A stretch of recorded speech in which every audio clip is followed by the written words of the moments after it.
Hello YouTube, Sign here with Hobbies of Man once again, and today we are doing another Kaiju 8 chapter review. Today we are reviewing chapter 43 of Kaiju number 8. Now, as always, we're going to have a news section, a recap, a review, and then this time we have a small kind of theory based on a single line of text that we got near the end of the chapter. So, let's get right into it. The news section here is that Volume 4 has just released. It has Hoshina on the cover, and it's a nice, very pretty purple color. Now, this is awesome. This was actually news that was supposed to cover 2 weeks ago, but I hadn't known at the time of recording, so I'm covering now. The volume just released yesterday, if I remember correctly. The mangaka's Twitter was actually promoting it, so you can go find it if you want. Now, I gotta say, I do like this volume. It's gonna be right here if you guys want to see it.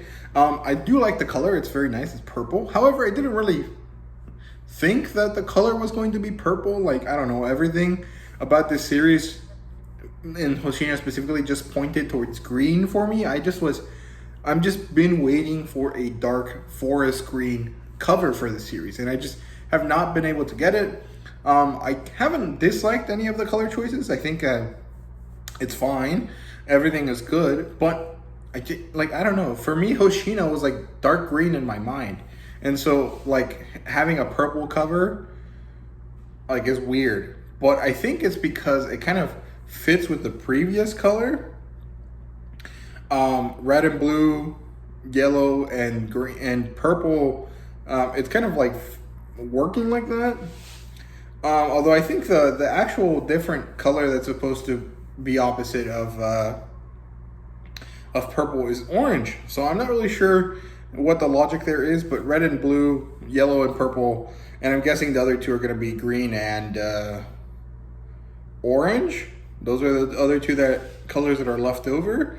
So it would be interesting if we get our next cover to be a dark red or an orange color for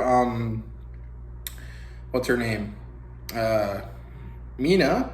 Unless they decide to put Narumi on the cover before her, which would kind of suck. I would not like that. But, I mean, who knows? We don't really have any reason to speculate on the covers. I mean, they're just covers. But it is kind of interesting. I am curious to see when we're going to get a dark red cover or an orange cover. And obviously, I really want the dark green covers. So, hopefully, we get it sometime during this manga. But yeah, so that's it for the news section. Just released in Japan. That probably means that we won't get it until next December here in the US. The first volume of Kaiju number 8 here in the US releases in December this year. So a year from now would be when volume 4 releases, since they have like 3 months differences between volumes here in the US. So it kind of sucks that it's going to take so long. But that's just how it goes, I guess. So, yeah, there we go. Now, a recap of Chapter 42. Basically, Kikoru and Kafka are tasked with exterminating Kaiju at 2 different locations, which are basically where the other parts of the division are corralling Kaiju into. So they're kind of shooting them and forcing them to be driven into these extermination zones, or these kill zones, basically. And Kikoru is badass, of course. She destroys everything using her giant axe. She shows up other characters, and she basically just gets everyone full of awe and kind of,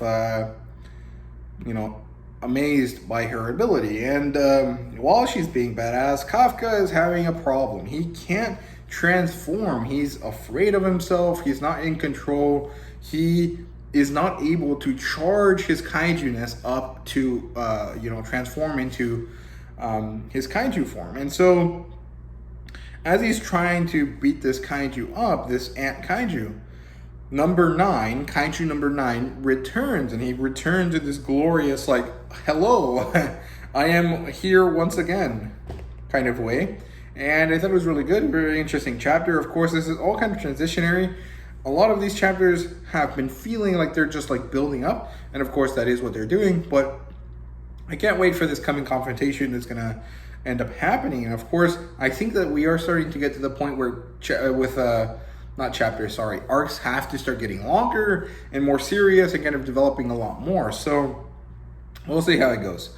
But that's it for the recap. If you want to see a full video breakdown, please go check it out right there, I think. I hope you guys do check that video out, and hope you guys enjoy it. So let's get into the review and discussion for this chapter, chapter 43. Now it's 21 pages long, a little bit shorter than last time's. Kind of sucks, kind of understandable. There's a lot more action, a lot more serious drawing going on here today, so kind of makes sense.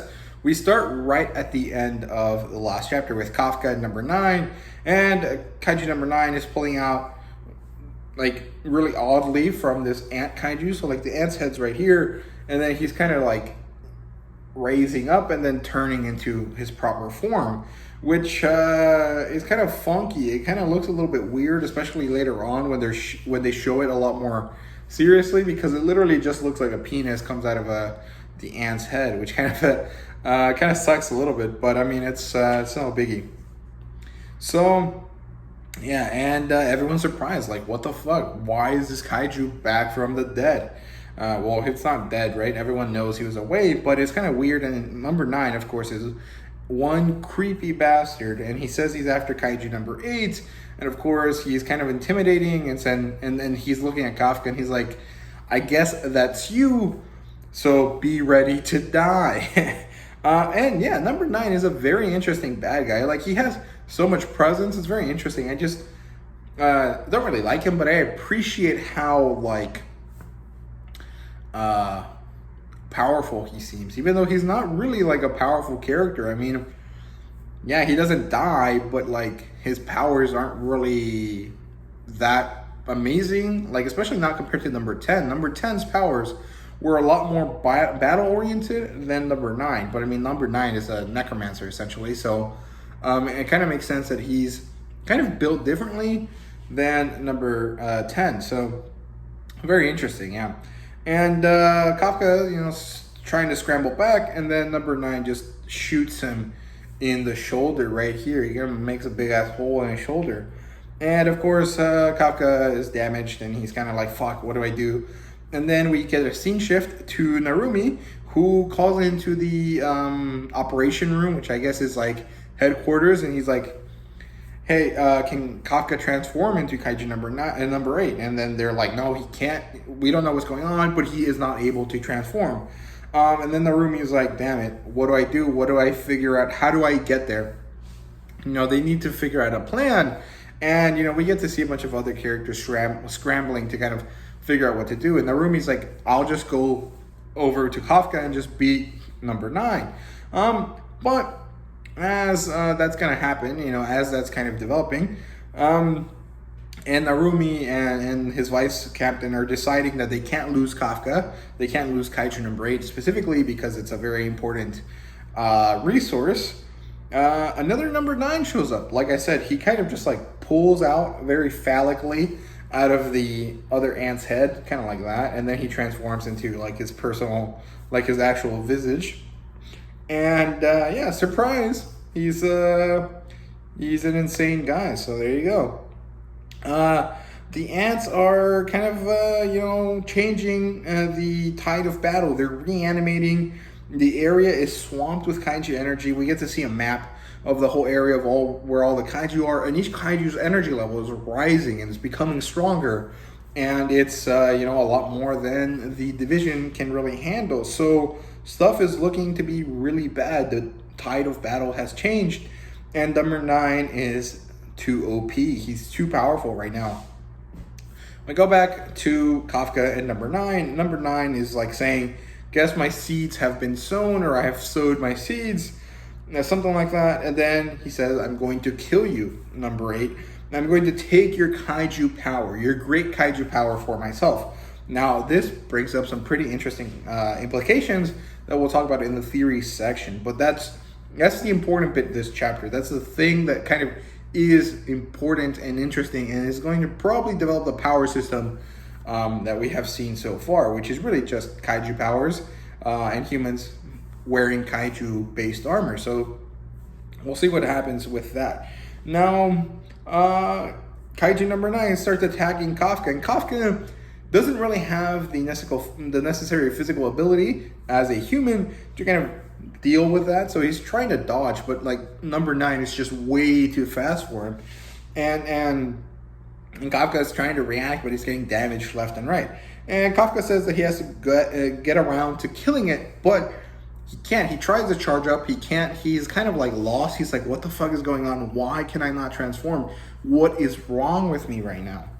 Right? And Kafka is about to die. Like, this man is about to, kick the bucket, meet the maker, whatever you want to call it. And as he's about to do that, as Kaiju number 9 is closing his jaws around Kafka, not literally, but like figuratively, Kikoru shows up and she just like slashes number 9 into like half seas like this, right? He like splits open like that. And of course he can't die. He's trying to reform as he asks Kikoru, who are you? I don't remember you. In a very kind of funny, like, why the fuck are you interrupting kind of way. And Kikoru was like, I don't need you to remember me because I'm the one that's going to kill you today, right now. And the thing is that Kikoru, for all her, boisterousness, actually looks really messed up. She has these horrible bags under her eyes. She looks really tired. Her eyes are not vibrant and wide as they usually are, but rather they're very narrow and kind of very square, very kind of like serious, and she looks really, really tired. And so I'm guessing that her suit is taking a toll on her, and that this is getting serious, and Kikoru is going to battle number 9 in the next chapter, but of course she's not going to be able to beat him, and Kafka is going to have to save the day at some point. So I'm looking forward to that. But basically, the chapter ended with Kikoru being a badass, as it should, and yeah, it was really good. I really did enjoy it. I think it's very nice. All of these feel so quick to read, and in fact, I think I need to go back and read it from start to finish once again, because I feel like I'm starting to lose the details of earlier chapters, so I really don't want to do that. And I do think that it's going to be interesting to reread everything in one go, binged instead of like one at a time. So we'll see how that works. Maybe I'll do a video for that some other time. But yeah, let's get into the theory section here. So there's really just one thing that we need to talk about, and that's that one line that Kaiju number 9 says, right? He says, I'm going to take your power for myself. Now, what does this mean?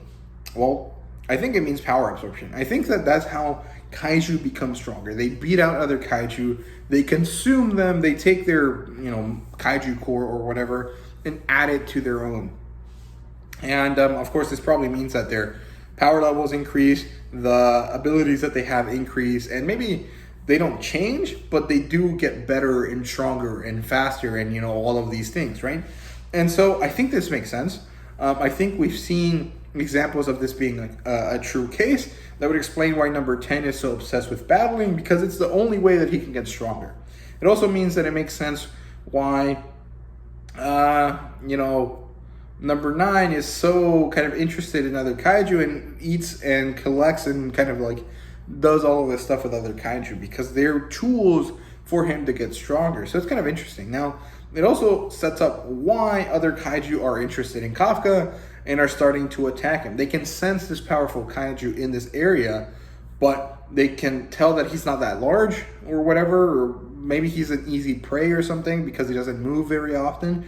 And so these Kaiju are coming in trying to take him because they want to increase their power levels. And it kind of really all fits very nicely. So it seems like it's too simple of an answer and too simple of a kind of world building aspect to be, that easy to be like, whatever. But I think it makes sense. It also makes sense with how the weaponry that the JDF has works, right? So the weaponry that JDF has is basically it takes material from the Kaiju, right? And then it turns it into armor. And then through turning it into armor and through kind of like exerting their will, essentially, they're able to access power that the Kaiju, when it was alive, had, right? So this kind of makes sense. It kind of is like understandable. If the Kaiju dies, but its body still remains powerful, if another Kaiju eats it or takes it or in some way lays claim to it,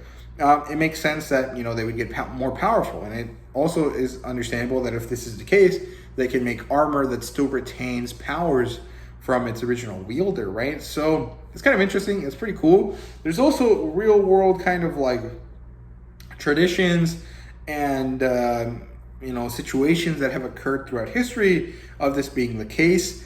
A lot of, I think it was European tribes and barbarians and stuff like that believed that if you ate the body of your enemy, you would gain their strength, right? And I think, in fact, I was watching a video about this Viking story that kind of talked about that as well. I think it was one of the Mesoamerican cultures believed the same thing. I think it was the Aztecs, because it was the Jaguar warriors, the big fighters that were part of the Aztec Empire would eat the hearts of other warriors in order to gain their strength in this kind of metaphysical way. So I mean, it wouldn't be the first like kind of thing that does that, and it wouldn't be that weird.